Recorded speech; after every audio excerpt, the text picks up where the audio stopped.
You ask Tiger to solve. This deals with linear equations with one unknown. The final result is z equals -63. Let's solve it step by step. Simplify the expression. Expand the parentheses. Multiply the coefficients. Simplify the arithmetic. Group all z terms on the left side of the equation. Add 16z to both sides.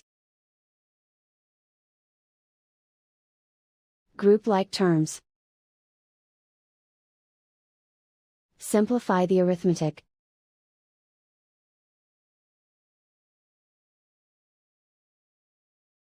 Group all constants on the right side of the equation.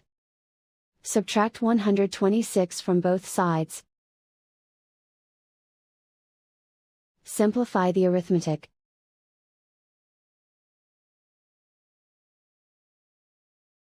Isolate the z. Divide both sides by 2. Simplify the fraction. Find the greatest common factor of the numerator and denominator. Factor out and cancel the greatest common factor. And so the final result is z equals -63.